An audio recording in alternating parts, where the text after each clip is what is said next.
Yep, we're on. Hey, We're on.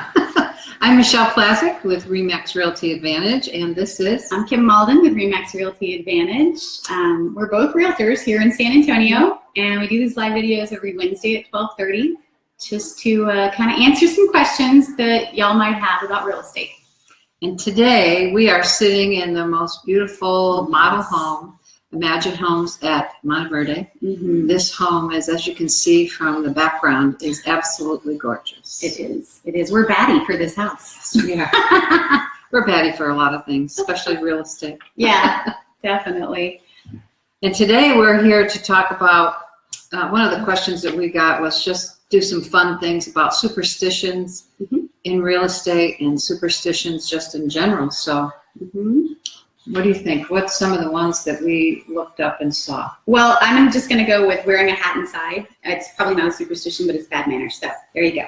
You saw the batty hats. Oh, okay. What are some? You know, there was one that I saw that was really funny, and then I can work out one.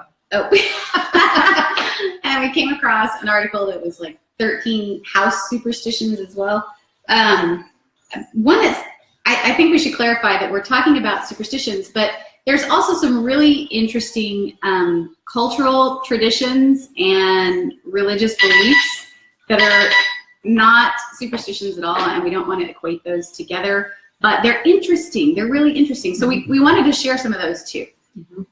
So one of my buyers informed me, she's Korean, and I've been told by other people since she told me that other Asian cultures believe it too, but you don't put your headboard on the north wall of your home because that's the way they lay their dead, with their heads facing north. So it's apparently, you know, not a good thing to do in your house. And that's interesting. I wonder if we do that. I mean, as a culture or a tradition, just in general, I wonder if we do. Right? Which way, as Americans, do we lay our dead? Does it matter? Is there when they bury them in the? I don't know. We're going to have to find out the answer to that. Dawn, you must know the answer to that. If you're watching, if not, you have to comment. Hey, Maria, good afternoon. Do you know if we have some systematic way that we lay out our dead people? I'm thinking space saving, because, you know, we're Americans. We stack apartments on top of each other and other stuff. Well, there is that old saying, putting people, laying them in a certain way. By the way, I don't know if you ever heard that tradition or superstition about laying the baby a certain way in the crib. You know, if they're waking up in the middle of the night and they shouldn't be, you turn them around in their crib because they're backwards. No, and that works actually. It worked for me. Well, all my babies have fur and 4 feet, so we'll turn her around in there. I think they'd wake up and want to play ball. Pet bed. So I know here in San Antonio we have a very large Catholic population. And actually more than one of the agents in our office does, you know, they bury the St. Joseph in the yard. And I've had clients who ask if I do it, and I say, well, I don't normally, but I can if you want me to. And they'll say, well, we'll do it. But I think St. Joseph is the saint that helps sell your house faster. I know St. Francis because, again, 4-legged fur babies. But St. Joseph is a really popular. Yeah, there's very specific, actually you can buy the statue somewhere, maybe at the Catholic store, very specific instructions about burying it, digging the hole a certain number of inches deep and burying it, and some say to bury it near the for sale sign, and it's supposed to help you sell your house faster. It's interesting. It's interesting. Have you heard the one about don't move an old broom into your new house? Oh, yeah, I have. I had never heard of that one before. Yeah. But I'm in trouble because I did move an old broom into my new house. So now I'm thinking, well, maybe it just needs a brand new house. Okay, well, wait, what if you leave your old broom in the house you're selling and the buyers... Oh, but it's probably good luck to them. Is it? Okay, maybe. I don't know. I don't know that one at all. Don't put shoes on the table. I never heard that, but I just think that's bad manners. Well, yeah, of course it's bad manners. And it's just not sanitary. Well, and that's a lot of these things that we were reading about. You know, a lot of them they say are superstitions, but I've always been taught were bad manners. So we were talking earlier this week about when someone raises their glass to toast, that you make eye contact, and that you take a sip.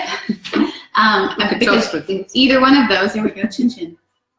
Either one of those things is bad manners, is how I was taught. But this particular, when we were talking about it, reading about it, said it was bad luck. Or no, I heard about it on TV. It was bad luck. So I was like, oh, okay, it's bad manners to me. What about feng shui? Have you run into any clients that are really into feng shui? Yes. The feng shui thing, the placement of where your bedrooms are on the northwest or northeast corner of the house, one's bad luck. And even where you place your furniture. Yeah, or in my case, my very first house, the garage was in the northwest corner of the house, and apparently that's the corner for good fortune, and I had my cat box there. What does that mean? I think it meant that my fortune was in the toilet, and probably worse than the toilet because it doesn't flush. But so I heard also with feng shui something about elephants. Elephants are supposed to bring good luck, and if you put elephants like at your door or something, that's supposed to be good luck. Okay. Well, you're not supposed to have your front door. You're not supposed to be able to see your back door from your front door. Oh. I guess so the elephant won't get out. I'm not sure. But that's a thing. I think it's so that good fortune doesn't come in and then leave. And then I also heard that you're supposed to clean your clutter.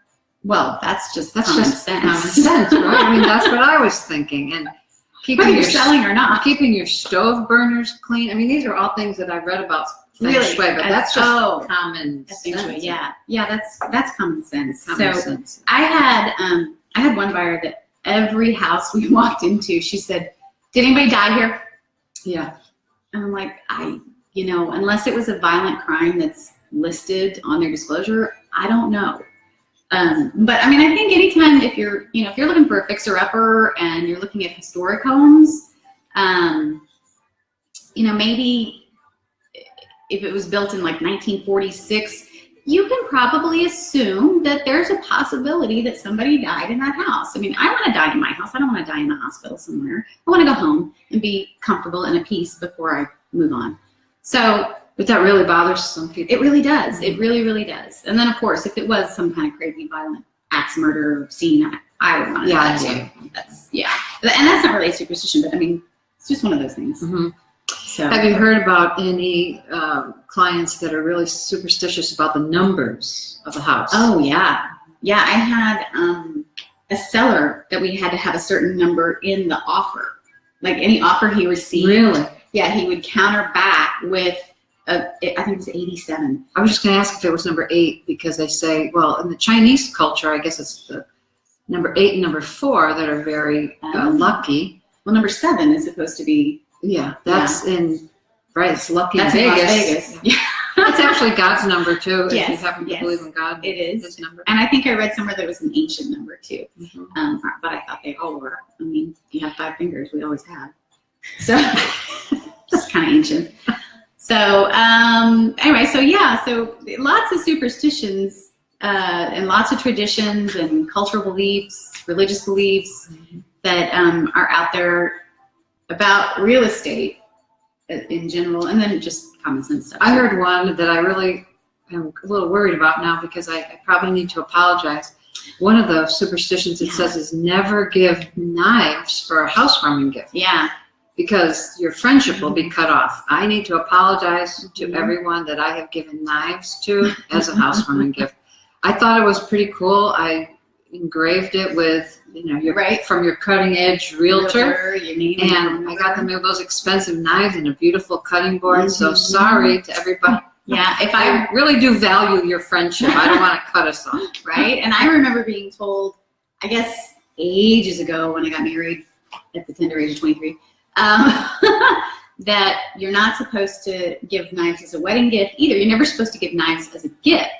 And so my mom said, if you're going to give someone a knife, ask them for a dime, so that they're paying you for the knife. Oh, so that it's not a gift. It's been paid for. It's been bought. Yeah. But at a nominal fee. There's a lot of those crazy things. It just reminded me of one that my mother-in-law would never say thank you whenever you gave her a live gift, like a plant. Really? She said, I can't say thank you because that's bad luck.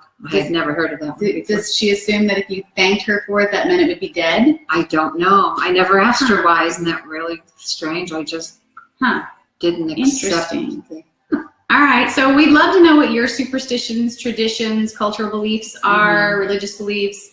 Again, we're still doing coffee in the month of October, pumpkin pie spice lattes, or whatever your beverage of choice is. So if you want to stick around, we're going to go to our personal pages and do a tour of this beautiful house. But for now, we're saying adios. Oh, wait.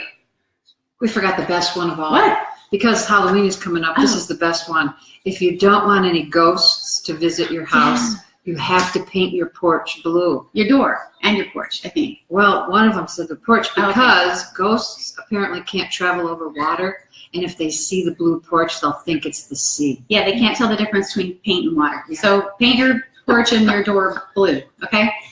Signing off. Oh.